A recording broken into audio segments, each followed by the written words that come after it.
Welcome back from the break, everyone. Thank you for sticking with us to another episode of Independent Thought.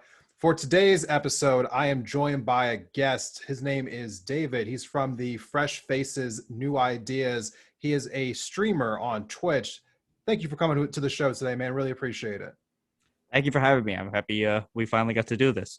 We've been talking for a while, and I'm excited. Let's get to this. Yeah. So I met this guy on a Twitch political panel. I first of all, everyone, if you're not aware, Twitch does. There are some great like political debate panels, on Twitch. I will probably have some links in the description underneath if you were interested. But I met this guy on the panel, and we had some great exchanges of ideas. And a couple of times we got to talk with each other. So I definitely wanted to get him on the podcast here today. So could you just tell me a little bit behind like what was the motivation for starting this Fresh Faces New Ideas? Like where did this all pop up from for you? So originally, this was going to be my campaign slogan. So what happened was, I grew up like a Bush era Republican. I was like 7 when 9/11 happened. That's kind of when I started paying attention. So I grew up listening to a lot of like Hannity and Rush type of things, and then I dropped out of politics, like listening to it till right around 2016. I still voted in the 2012 election. I didn't vote in 08. I wasn't that old. And then 16, I got into watching Trump because he was a show. And then I got into listening more about politics. And then I said, oh, wait, maybe I want to be more involved in this. And then from there, I tried to reach out to people, spoke to some people, did some other political stuff, and then ultimately decided, you know what, I want to try streaming. So I did a couple months of YouTube streaming where I would just create 3 or 4 videos a day, and then I did live streaming, and then I didn't get a huge amount of traction from that. And then I tried Twitch, and I love Twitch. It is so much fun. So yeah, that's how I ended up streaming. It was kind of from failed politics. Okay, and yeah, you told me a little bit briefly when we spoke before that there was a time where you thought about running for office locally. You live in the Northeast, correct? And is it Yeah, I New live in York, New I York. believe? Yeah. Yeah. So what exactly made you originally think that you might want to do that, and then what actually ended up making you transition away from that? Well, wanting to do that was I was getting very frustrated. Just I imagine like a lot of people getting very frustrated watching politics, and Right.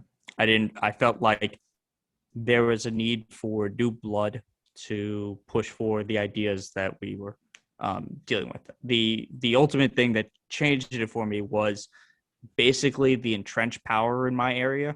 Yeah. The So in New York, my senators are Gillibrand and Schumer. Right.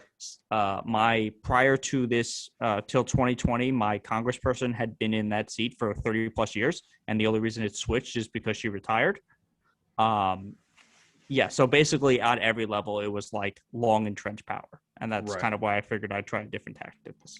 Yeah, and you had mentioned to me that like alongside of that, also your politics seem to change along the way. Like you were mentioning to me, like originally you were someone who watched Sean Hannity, were a supporter of George Bush, and then now you seem to be somewhere along the lines of someone who finds themselves politically aligned with Bernie Sanders. So that seems like a pretty seismic shift. Like how does that happen exactly? I think a lot of it has to do with simply what the Republican Party stood for under Trump. Just listening to the things that he said just on face value without having like a full grasp of the history, just listening to the words he said, I was like, well, these things don't make sense. And then I started, so I was like, okay, well, I want to learn more about this. So I started looking into YouTubes, into podcasts. I listened to Pod Save America, who they were keeping it 1600 because they were still on the ringer back then. And then I was listening to a couple other political podcasts, and I found like the Young Turks, and then I found more of like I think it's called RedTube, which is like the YouTube political scene. And then I Yeah. kind of fell into Twitch from there. But it's just listening to ideas, it's saying, hey, these sound right, and listening to the debates over and over again between different ideologies. And I was like, listen, a lot of it comes down to I have the ability to listen to facts and understand when one side is telling me something that doesn't make sense. Right. And you know, Twitch seems like a great place to be having these open conversations. I mean, because you're able to, it's a lot more drawn out. I feel like in most spaces where politics are talked about, it seems very condensed. Even in a podcast, it's kind of condensed. We're having these quicker conversations, even though they're longer than what you would see on cable news. But Twitch, you get to kind of have these conversations for hours. And so you can kind of dive into a lot of different topics, and you kind of like get into the real kind of, I guess, the meat of the conversation, if you will. So when someone comes to your stream, if they go on the Twitch and they, check out Fresh Faces New Ideas, what can they expect from your conversations? Well, so a lot of the things that have been happening in my particular chat is I have a lot of right wingers in my chat, and I've been told that's because I look like a centrist. And I think that's partly because I wear so I'm not sure how much of this is going to be like actually broadcasted. So for your podcast listeners, I wear a white hat that has Fresh Faces New Ideas on it. So people apparently take that as like some type of weird MAGA thing. And that's how I end up with a lot of them. I'm also told that because I do have some type of beard that I kind of look like a centrist. So that's where I end up with a lot of people who don't really align with me. Centrists have beards? Okay, I'm sorry. It was a weird set of comments. It's weird. The so what they'll see is a lot of generally like the news articles. So the whole point of my thing is to gather the daily information about either bills or statements that are said and try to break them down factually. Originally, it was mostly to just educate people about what is currently happening, understanding what bills they are, what's in the bills, and then it became, well, ask one more question to why this is being opposed. Because a lot of times if you ask one follow-up question like, well, why are you opposing this? Because that doesn't make sense. The opposition will fall apart. So the beauty of joining my streams now is I'm still very small.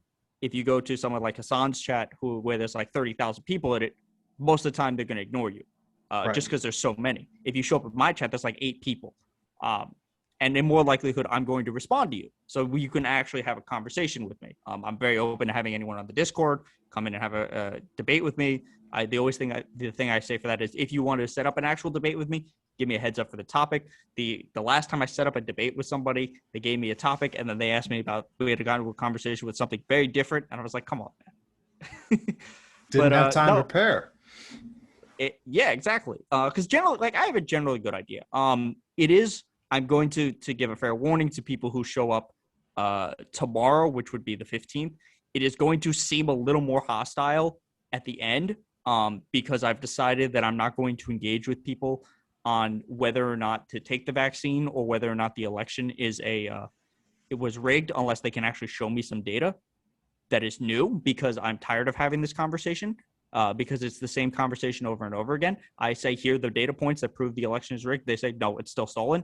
And they'll say, oh, but it's my choice. And I'll say, okay, fine. You can, at this point, you're choosing to put yourself in danger. So unless you're going to show me like real data or something new, like I'll still talk about these things. I will still talk whatever's happening in Maricopa County, whenever that's over, we're still going to discuss that. If there's like new COVID stuff that needs to be talked about, I'm still going to discuss that.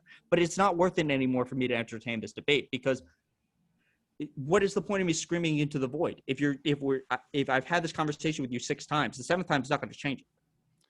There are going to be certain people when we discuss any issue that do not want to cede any ground, and they're not actually there to have conversations in good faith. It's more or less just let me project my opinion onto you. So, I feel for you. That's a tough place to be. Just, for your heads up, we're recording this, now, but this episode's going to come out a few weeks later, but I'll tell you about that a little bit later. That's fine. So I kind of want to get into some of the more discussions around how you feel about certain policies, because as I'm sure people are going to want to come to your channel, check out what you have to say, give them kind of like a preview about how you feel about certain issues. So I think the first thing I wanted to ask you about, and you and I had talked about this briefly previously, is gun violence in America. And I think particularly you and I were talking about whether or not increased gun possession amongst a population actually led to less violence. There are some, particularly in Texas right now, as they are passing this new law that says that people can carry without a permit, carry without a license. The argument from Republicans in Texas is that this will actually make the community safer because more people will have access to firearms. What is your response to that? Do you agree with that, or do you disagree with that? Why do you feel that way? I do disagree. And the reason I disagree with that is twofold. One, at this point in time, we have more firearms than at any point in the history of the country, and we are currently in a pandemic of more mass shootings than at any point in the history of the country. There is no comparable country to us in terms of mass shootings, except for those closely, basically in a civil war for the level of gun violence. As for the actual data, so around March, I believe, whenever the Atlanta shooting at the spa happened, Yes. that like week there was like 7 or 8 shootings, and that was when this started to snowball. I did a live stream about this, looking into the data, and then if you go to my YouTube channel, Fresh Faces New Ideas, the videos are specifically under Good Guy with a Gun Myth Part 1 and Part 2. So in it, I look at a bunch of data sets. One of them is directly a data set from Texas, which looked at the data from 2000 to 2013, and it aggregated every mass shooting, and it broke it down to how it was stopped. The overwhelming majority of them were stopped by police shootings or the person killing themselves. The lowest amount of shootings that were stopped were by people with a firearm, was a civilian stopping it with a firearm. This was even less than unarmed people stopping a shooter total. This is further backed up by early 2012 data by the FBI, stating that I think it's like 15 cases or something. The majority of them are stopped generally by unarmed people. There's also plenty of data to show that having a firearm in your home actually increases the likelihood that you're going to shoot yourself or a family member by accident than you're going to stop an intruder. Now, let's be clear about this. I'm not one of those people who believe we have to get rid of all guns. And I also realize that it is not possible to remove firearms as deeply entrenched as they are in this country. But I am aware that I can read the statistics that if we had just simply understanding that having more firearms is not going to make people safer, because if there was, we would see cases where people would plaster all over the television every time there was a mass shooting. Well, X happened in Texas and Joe Schmo killed that guy with a shotgun. Or we would see these would be the talking points that would have. Unfortunately, we don't really have those talking points because they don't really exist. The most recent example was in Colorado, where somebody actually did stop a mass shooting. The problem is, and this is most likely what will happen in Texas, is the officers, when they arrived, the person who stopped the mass shooting was still carrying his firearm, and the officers did not know that person was not the shooter. So they just reacted the way they're trained to, which is to assume he's a threat. So here's the likely scenario. If the police pull up to a scene with an active shooter and there are civilians there with their guns drawn on that shooter, the police will respond with drop your weapons. And the civilians will think, well, they're not talking to me. They're talking to the bad guy. And the police are thinking, we don't know who the bad guy is. So this person is not following our orders, and therefore we have to deem him as a threat. That's the most likely outcome. That's what the police in Texas said the most likely outcome was. The other thing is, you see these pictures from time to time of people walking into a Starbucks, into a Subway, into just all around with like machine guns strapped on their backs, with shotguns around their backs. Like, first off, I understand you want to protect yourself, but like, are you trigger happy that you're going like you think you need to be having this while you're getting a cup of coffee? Like, that's not, especially if you start shooting at something. The people around you may not know what's going on, and they're likely to panic, and maybe somebody's not as trained as you. Because this was actually done by the Daily Show. They had Jordan Klepper talk about this, and he was talking with the guy who was training him. The guy's like, you can never be trained enough as a civilian to handle this situation. And that's really what it comes down to. There's not enough. There's too many circumstances where people are going to think I'm going to be the hero when they're not. There's not enough data to prove that this is a thing in any way. And even if there wasn't, the data didn't prove that, but there was cases, like individual cases where that was a thing, those cases would be talked about, but they're not. Like a really good example of just like the sheer one-sidedness of how this could be is under Trump, there was a rise in right-wing radical terrorism. But the response that was always prior to the BLM protest was always this one instance, and the one instance was the congressional baseball game in early 2017, I think it was. Yeah. There was a guy who shot up a Republican baseball game. They were practicing. Right. And he had some loose connection to the Bernie campaign. He either went to a rally or he had shown some support for Bernie. So it didn't matter how many things happened on one side. They always equated it back to the same thing. So in this case, if there was enough people who would stop a mass shooting with their own firearms, we would see those be the talking points. But because those talking points, these data points don't exist, they're just using the empty rhetoric of a good guy with a gun stops a bad guy with a gun. Okay. And you know what, to be 100% honest with you, I asked you that question, but I was kind of hoping you would lean a certain way, because I too often feel as though these conversations kind of crop up unnecessarily. I don't really feel as though the population at large is really upset about the fact that they have to get permits to carry weapons.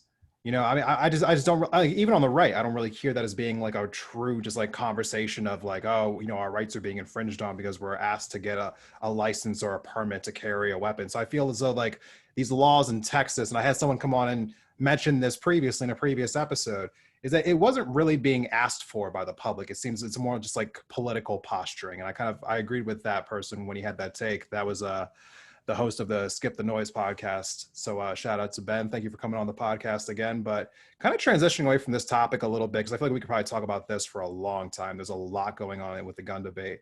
I kind of want to get your ideas on a few other topics. Particularly, I want to start with the filibuster. This has been annoyingly covered by so many different factions in our media.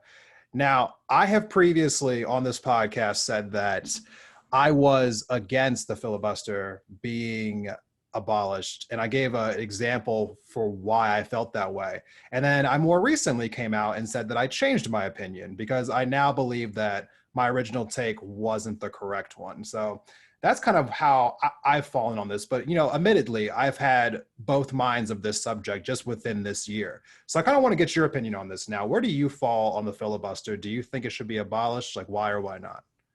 Well, yes, I believe it's abolished because it's undemocratic.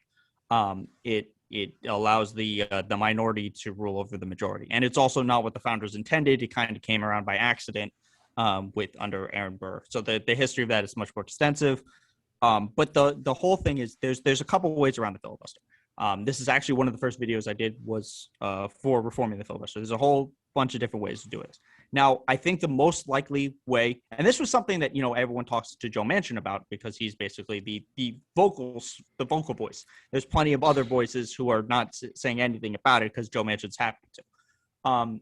So there's the outright abolishment of this filibuster, and this argument of Republicans are going to use this against us just like they did when we got rid of the judges' filibuster. Well, there's two counters to this. They needed to remove the judge filibuster in the first place because they were stopping any actual ability for the Obama government to function in that capacity. So it was literally we didn't have any other choice. We have to get things moving along. And the other counter is the Republicans in 2016 had the House, the Senate, and the White House. If you think for a single second that Mitch McConnell thought the filibuster was going to delay a single piece of any legislation that he wanted for one more moment that it took him to pass it, do you think the filibuster would still be standing there? I don't, because the things that the Republican Party say and what they actually pass are different. The things that they pass on a federal level are tax cuts for the wealthy, judges, and deregulation. None of those things require the filibuster at this point. So at this point, it's how much other stuff is going to be blocked and how much can we block it. So there's two ways around. There's the outright elimination of the filibuster, which will not happen. The only way that's going to happen is if we end up with, we're going to need 58 senators because we're going to lose people like Manchin. We're going to lose people like Sinema. We're probably going to lose people like Chris Coons as well. There's a couple of other ones.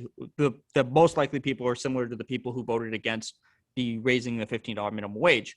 Right. So that's it. The other thing we can do is carve out. So you can carve out the filibuster similar to what we have now. That's what a reconciliation bill is. So for any financial matters, you only need a 50-vote threshold. The thing about this that doesn't get brought up enough is just because it's a 50-vote threshold doesn't mean a Republican can't vote for a Democratic bill or a Democrat can't vote for a Republican bill. So they can say it's on party lines, but that's only because they chose to do it. For example, the American Rescue Plan was done on party lines because the Republicans refused to help it. They could have easily voted for it. They took credit for things in it. They They sure could have did. done it. So the other way to do with this, and I'll get back into some of the carve outs because there's two really important ones. The other way to do this is have a talking filibuster.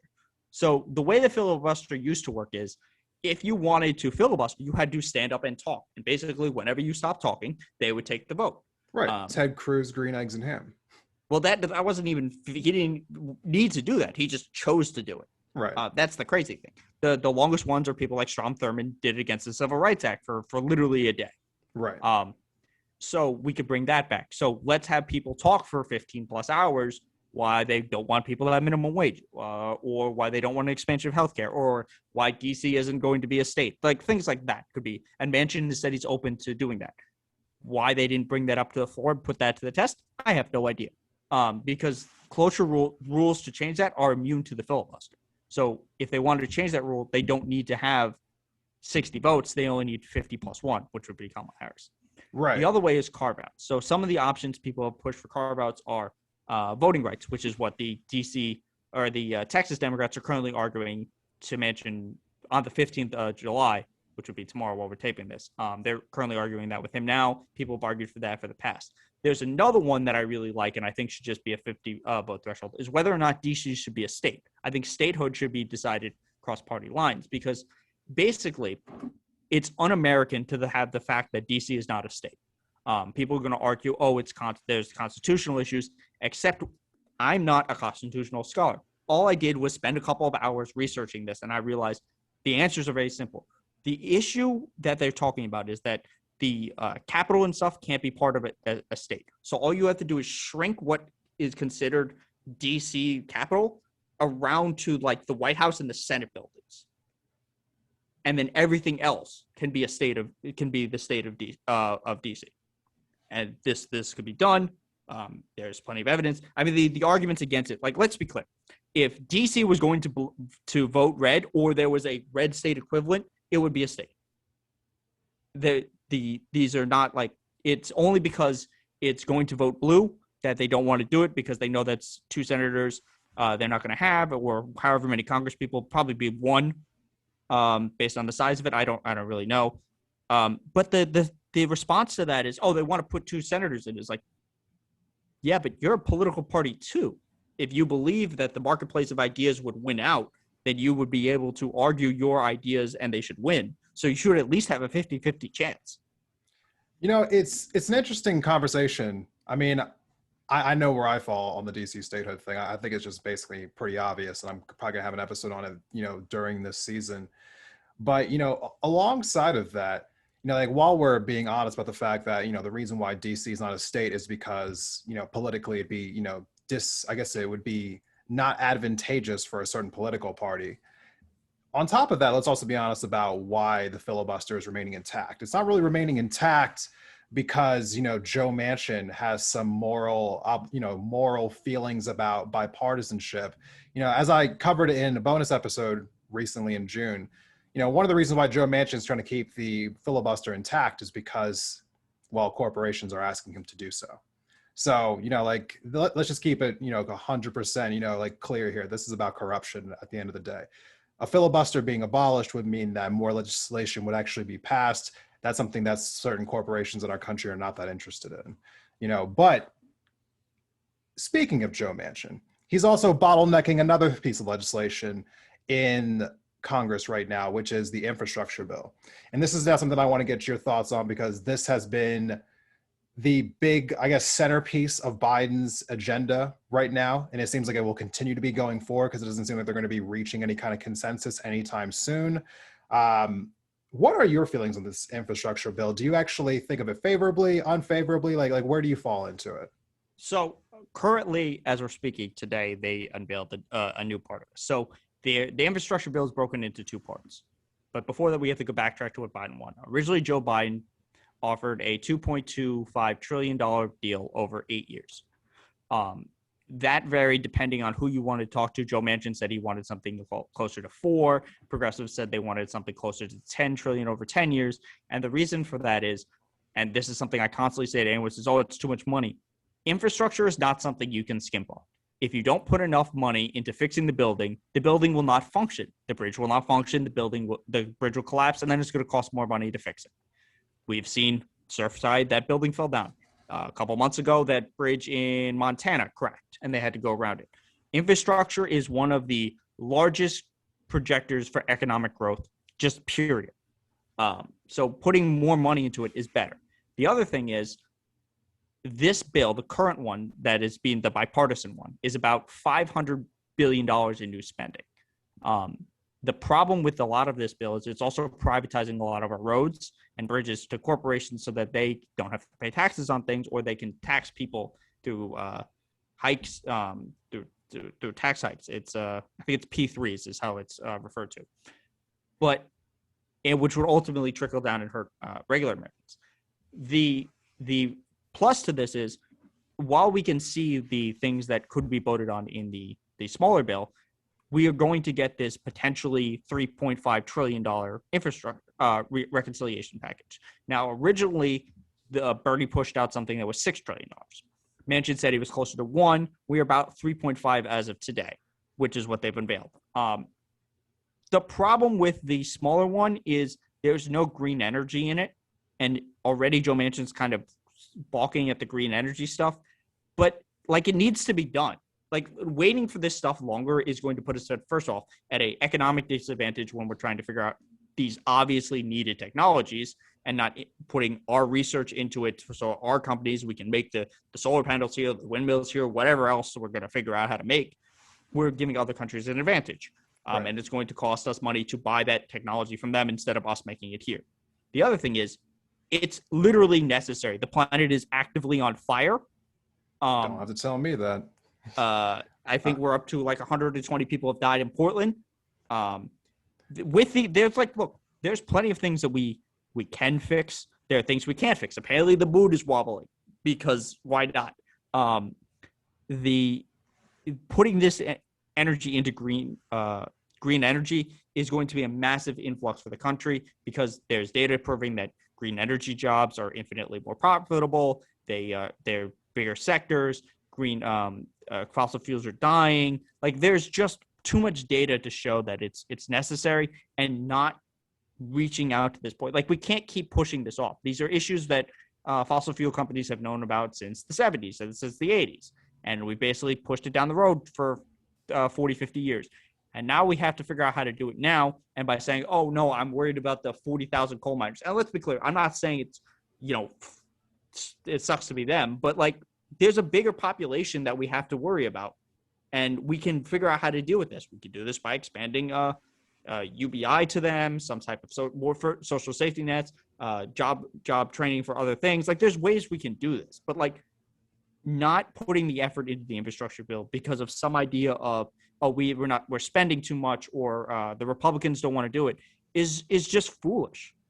Right. And that's what I wanted to ask you just next, is because a lot of the pushback that this bill gets is the idea that we are spending too much money. Like, that seems to be the de facto argument for any spending. It's, we can't spend anything. Doesn't matter what the issue is. We can't spend anything because we're spending too much money. We have too much debt. We have too much, our deficit is too large. What about inflation? What's going to happen to our currency? What are we going to leave for our grandchildren? These are the arguments that get presented, right? So for you've heard these arguments before a lot of times in a lot of these panels, I'm sure. What is your response to those statements when they're made about this, about, spending, especially on infrastructure? Well, one, it is that if you look at certain things that you spend money on, you know that it will cause economic growth and it will actually pay for itself. Things like infrastructure is a massive boom for the economy. If you look at any country that puts money into an infrastructure bill, it is a force multiplier. It's similar to people who argue against putting sex education, putting condoms and things like that. For every dollar you spend on that, you get 7 or 8 in return. So that's what infrastructure would be. As for inflation, I'm not an economist, so there's possible that there would be some inflation issues. But I do understand that a lot of the inflation issues are caused because we're coming through a global pandemic where all the supply lines have basically fallen apart. So things are obviously going to cost more as both the country comes back together and the world figures out where all the supplies and stuff comes. Because unlike America, other countries aren't as fortunate enough to have so much vaccine, they just refuse to use it. So that's obviously a cause for inflation. So the response I ultimately have is just say it's going to pay for itself and do it anyway. And if it doesn't, just say it pays for itself anyway. That's what they did with the tax cuts. We always find money for tax cuts or for war. Why can't we find money to build a bridge? It's literally to build a bridge or to give healthcare or to increase education. We're really good at giving rich people money and killing other people with it. Let's try to focus on ourselves with this money instead. Amen. Thank you for that statement. I don't know that I have anything to add on to that.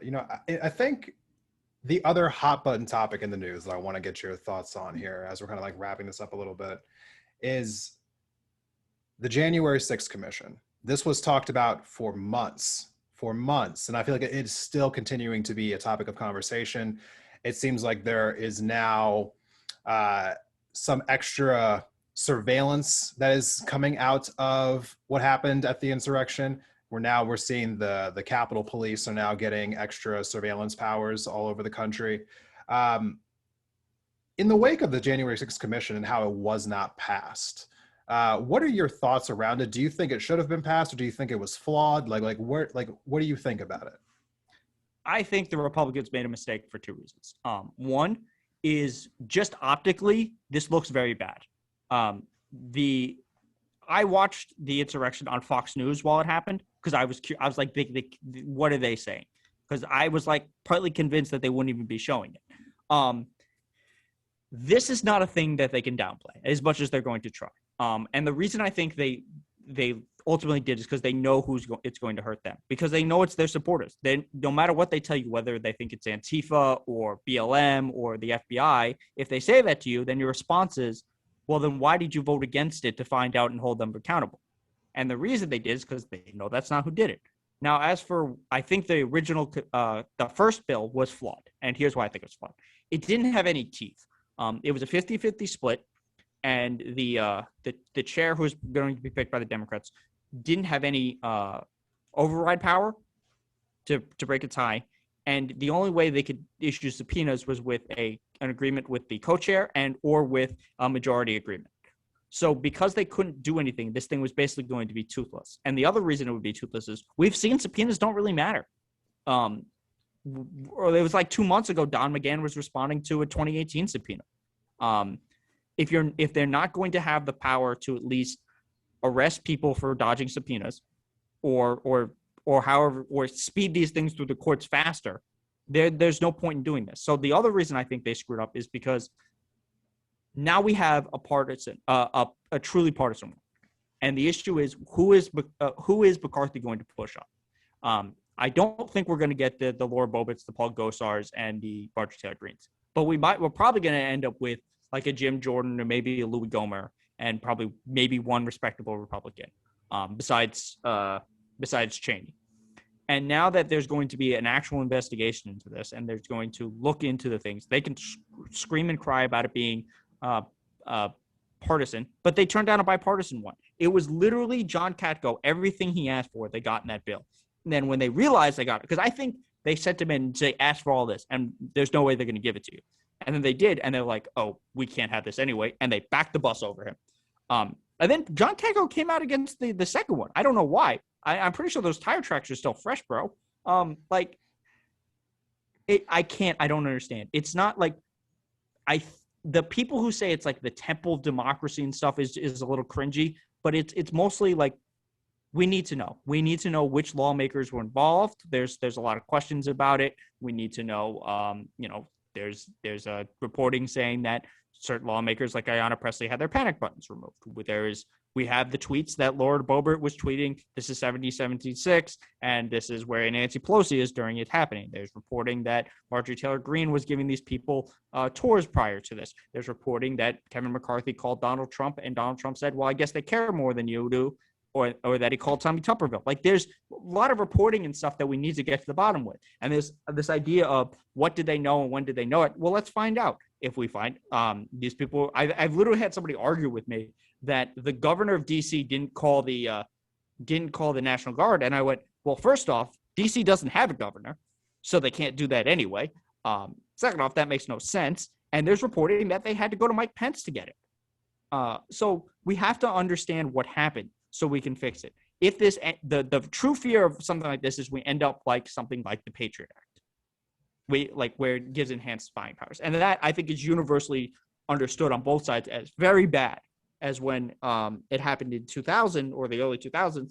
At least people were like, okay, it's patriotic for us to try to do this. And now we've understood how it's backlash. So I don't think we're going to end up something like that, but we do need, there's always the hope. You never know.